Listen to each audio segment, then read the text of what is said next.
Hello everyone, welcome to the commerce achiever platform. इस video के थ्रू हम कवर कर रहे हैं ह्यूमन रिसोर्स मैनेजमेंट में टॉपिक सिलेक्शन। ठीक है, तो ये फर्स्ट लेक्चर है सिलेक्शन का। इसके थ्रू हम अंडरस्टैंड करेंगे इसकी बेसिक नॉलेज और डिफिनीशन को अंडरस्टैंड करेंगे। ठीक है, तो चलिए देखते हैं सिलेक्शन क्या है। आपने अभी तक ये समझा कि रिक्रूटमेंट, हमने जो लास्ट टॉपिक्स कवर किए थे वो रिक्रूटमेंट से रिलेटेड थे। ठीक है, तो रिक्रूटमेंट में क्या होता है, हम बहुत सारे एप्लीकेशंस मंगवाते हैं, न्यूमरस एप्लीकेशंस एडवर्टीजमेंट करते हैं और एप्लीकेशंस कलेक्ट करते हैं। ठीक है, सिलेक्शन में क्या होता है, हमें उस जो मैंने एप्लीकेशंस मंगवाई हैं उसमें से हमें बेस्ट निकालना है। ये हो गया आपका सिलेक्शन, जो ले लैंग्वेज में मैंने आपको एक्सप्लेन किया। ठीक है, सो अब हम अगर आपसे क्वेश्चन पूछें कि हम अगर recruitment is a positive, however selection is a negative in its sense, elaborate, how would you elaborate, आप कैसे एक्सप्लेन करोगे। देखिए, आपको बेसिक मीनिंग पता है कि रिक्रूटमेंट्स मीन्स क्या होता है कि आप बहुत सारे एडवर्टीजमेंट करके एप्लीकेशंस इनवाइट करते हो, और सिलेक्शन मीन्स उन सब में से बेस्ट सिलेक्ट करते हो जो जॉब की रिक्वायरमेंट है। बट इस सेंटेंस जब ये आपके पास आ जाता है कि recruitment is a positive and however the selection is a negative, kindly elaborate, आप कन्फ्यूज हो जाते हो, डर जाते हो कि क्या लिखना है, क्या लिखें क्या ना लिखें। सो इसीलिए मैं आपको इस साथ वर्क करना चाहती हूँ कि आपकी थिंकिंग इतनी ज़्यादा एक्सपैंड हो जाए कि कैसा भी क्वेश्चन आ जाए ट्विस्ट एंड टर्न करके आप उसके आंसर कर पाएँ। तो अब हम इस क्वेश्चन को डिस्कस कर रहे हैं। ठीक है, हमने बोला रिक्रूटमेंट मीन्स हम एप्लीकेशंस को इनवाइट करें ताकि मैक्सिमम जो जॉब सीकर्स हैं वो जॉब के लिए अप्लाई कर सकें। ठीक है, और सिलेक्शन क्या है, उसमें से बेस्ट सिलेक्ट करना। तो रिक्रूटमेंट क्या है, पॉजिटिव है ना। पॉजिटिव कैसे हो गया, ये चूज करवाता है best and most suitable candidate, attract करता है बहुत सारे कैंडिडेट के लिए। तो पॉजिटिव एटमॉस्फेयर कर रहा है, एक वाइड कवरेज है ना, बहुत सारी सिलेक्शन होते हैं, तो इसीलिए ये पॉजिटिव है। सिलेक्शन निगेटिव कैसे है, सिलेक्शन एलिमिनेट कर देता है अनसुटेबल कैंडिडेट्स को।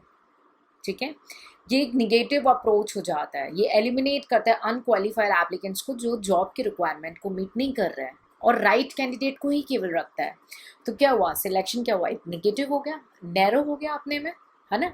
तो सिलेक्शन क्या है, बहुत ही, जो इतने सारे एप्लीकेंट्स आए हैं हमारे पास, उसमें से उन्हीं इंडिविजुअल को सिलेक्ट करना है और रखना है जो जॉब की रिक्वायरमेंट को फुलफिल कर रहे हैं, और बाकी सारे को एलिमिनेट कर देना है। सो इस वे में आप इसको एक्सप्लेन कर सकते हैं, और ऐसे ही आपकी बेसिक नॉलेज जो है क्वेश्चन से मैच होती है, बट आप प्रैक्टिस नहीं करते हो तो आप फंस जाते हो। इसीलिए आंसर राइटिंग बहुत ज़्यादा इंपॉर्टेंट है, एंड इसलिए आई वॉन्ट यू कि केवल पढ़ना नहीं है, एप्लीकेशन भी इक्वली आपके लिए इम्पॉर्टेंट है।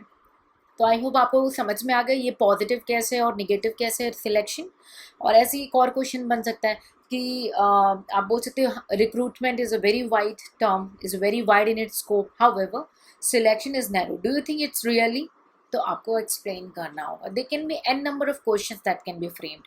आप ये नहीं कर सकते सेट क्वेश्चन उठाया उसको रट लिया, नहीं, it's not possible. You are not preparing for 11th 12th। Even मैं 11th 12th के भी एस्पिरेंट्स को बोलती हूँ कि ब्रेन यूज़ करो अपना, क्योंकि आपका जीवन क्लास 12 तक नहीं है। आपको प्रैक्टिकल लेवल में अगर सक्सेसफुल होना है तो आपको अंडरस्टैंडिंग पे कमांड रखनी होगी। ठीक है, तो आई होप आपको क्लियर हो गया हो basic understanding of the selection, और जो मैंने क्वेश्चन से मदद की उससे अब मैं चाहती हूँ कि आप अपनी थिंकिंग को एक्सपेंड करें और अब आंसर राइटिंग प्रैक्टिस पे आ जाए। ठीक है, धीरे धीरे आप प्रैक्टिस करें मैक्सिमम क्वेश्चंस। ठीक है, चलिए हम ऑथर की डिफिनीशंस देंगे। ये ऑथर की डिफिनीशंस को मेमोराइज करना इम्पॉर्टेंट नहीं है, अंडरस्टैंड करना बहुत ज़्यादा इम्पॉर्टेंट है।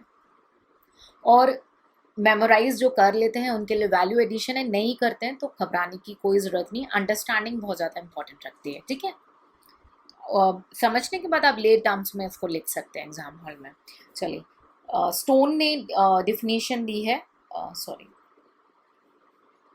स्टोन ने डिफिनीशन दी है सिलेक्शन की। क्या बोला है, ये एक प्रोसेस है। प्रोसेस यानी जो लगातार चीज़ें चलती हैं, ऐसा नहीं कि एक दिन हुआ और ख़त्म हो गया, नहीं, प्रोसेस है। सिलेक्शन एक लगातार का प्रोसेस है जो कि डिफ्रेंशिएट करता है किसके बीच में, between the applicants, in order to identify and hire those with a greater likelihood of success in a job, जिनसे ये उम्मीद होती है कि उन्हें वो जॉब के लिए सक्सेसफुल होंगे, एक सुटेबल कैंडिडेट है। तो stone defines selection is a process of differentiating between applicants in order to identify and hire those with the greater likelihood of success in a job. I hope आपको clear हो गया। तो चलिए आगे next definition देखते हैं। ये definition दी है डेल यॉर्डन ने, ठीक है। ओके, डेल यॉर्डन की डिफिनीशन हमारे सामने क्या बोलते हैं, ये भी बोलते हैं सिलेक्शन एक प्रोसेस है, ठीक है, जिसके थ्रू कैंडिडेट जो है एम्प्लॉयमेंट के लिए सिलेक्ट होता है and divided into two classes, those who will be offered employment and those who want. मतलब वो क्या होगा, कुछ सिलेक्ट होंगे और कुछ डी सिलेक्ट हो जाएंगे, यानी सिलेक्ट नहीं होंगे।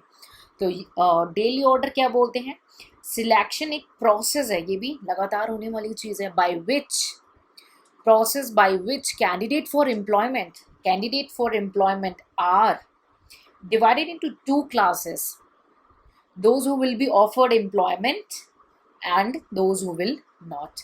कई बार क्या है ना, ये सीधे ऑथर्स की या रिसर्चर्स की डिफिनीशन दी जाती है और आपसे इलेबरेट करने को बोला जाता है, आपको एक्सप्लेन करने को बोला जाता है। तो इस डिफिनीशन से आपको क्या मिल रहा है, आपको ये दिख रहा है कि सिलेक्शन निगेटिव है, सिलेक्शन दो पार्ट में डिवाइड करता है एम्प्लॉयमेंट को, है ना। सिलेक्शन एक प्रोसेस है जो कि लगातार है। इससे आपको अगर फीचर्स पूछ लिए तो बहुत कुछ लिख सकते हैं, डिफिनीशन के अंदर ही है। सिलेक्शन क्या है, प्रोसेस है, लगातार चलने वाली चीज़, never ending, it is a continue process, ठीक है। By which candidate for employment, मैंने एक कैंडिडेट्स को एम्प्लॉयमेंट अपॉर्चुनिटीज़ भी देता है, ठीक। फिर सिलेक्शन दो पार्ट में, दो क्लास में कैंडिडेट्स को डिवाइड कर देता है, थर्ड फीचर हो गया। फोर्थ फीचर क्या होगा, ये जॉब ऑफर करता है, ठीक है, जो जॉब रिक्वायरमेंट से फुलफिल होते हैं। फिफ्थ क्या हो सकता है, ये डिस्क्वालीफाई करता है। ऐसे और एन नंबर ऑफ दी आप क्रिएट कर सकते हैं फीचर्स, ठीक है। तो ये डिफिनीशन से आती है जिससे आपको एग्जाम में आंसर्स लिखने होते हैं, ठीक है। नेक्स्ट है एम ऑथर रहमान, इन्होंने जो डिफिनीशन दी क्या बोलते हैं, सिलेक्शन एक स्क्रीनिंग प्रोसेस है, फिल्टरिंग प्रोसेस है, जो कि छांटता है, सर्च करता है, स्क्रीन करता है, उनको सुटेबल है तो ओके, फिल्टर करता है, ठीक है, of the job applicants who have been invited to apply for the vacant positions through which the process comes to an end। ये भी अंत में देखो जाके यही बोल देते कि ये एक क्या है, प्रोसेस है, और इसके थ्रू हमारा जो प्रोसीजर है वो अंत में आके एंड हो जाता है। So I read for you, selection is the screening, it's screening and filtering, ठीक है, फिल्टर कर, दोनों काम कर रहा है, स्क्रीनिंग एंड बोला है ना, एंड फिल्टरिंग है ना, प्रोसेस जो कि लगातार चलेगा, of job applicants who have been invited to apply for the vacant positions through which the process comes to an end। I hope आपको क्लियर हो गया ये definition। The last definition is MJ Josias। क्या बोलते हैं MJ Josias, देखते हैं। The selection procedure is a system of functions and devices adopted in a given company। ये बोलते हैं कि हर जो कंपनी है उसका अपना एक प्रोसीजर है, ठीक है, और वो उसको क्या फंक्शंस परफॉर्म कराने हैं, क्या डिवाइसेस हैं, उसके हिसाब से वो कंपनी फ्रेम करती है। For the purpose of ascertaining whether or not the candidate possesses the qualification, इसके थ्रू पता चलता है कि क्या वो कैंडिडेट उस जॉब रिक्वायरमेंट के लिए सुटेबल है, क्या वो क्वालिटीज पोस्ट कर रहा है या नहीं कर रहा है, ठीक है। Called for by a specific job, यानी कि हर जॉब की अपनी स्पेसिफिक रिक्वायरमेंट है, उस स्पेसिफिक रिक्वायरमेंट के साथ। अब सपोज करो आपने मार्केटिंग के लिए रिक्रूटमेंट एप्लीकेशंस कलेक्ट किए, ठीक, आपको अकाउंटिंग के लिए भी आ रही है, ठीक है, फिर उसके बाद आपको और भी HRM डिपार्टमेंट से भी एप्लीकेशंस आ रही हैं। तो आप पहले किस जॉब में आपको रिक्रूटमेंट के लिए आपने बोला था और किस जॉब के लिए आ रही, वो आप वहीं से उनको डीसिलेक्ट कर दोगे, ठीक। फिर आपकी वैकेंसी है कि नहीं ये चेक करोगे और उस वैकेंसी के साथ हम फिर मैच करते हैं। तो उस हर जॉब की स्पेसिफिक रिक्वायरमेंट और कब कहाँ पे वैकेंसी हम तभी फिलफिल करेंगे। ऐसा तो नहीं है कि एक HRM ने अप्लाई किया है और हमारे यहाँ वैकेंसी नहीं और हम उनको सिलेक्ट कर लें, नहीं, नॉट पॉसिबल, ओके। जो स्पेसिफिक जॉब की रिक्वायरमेंट के साथ मैच करते हैं, ठीक है।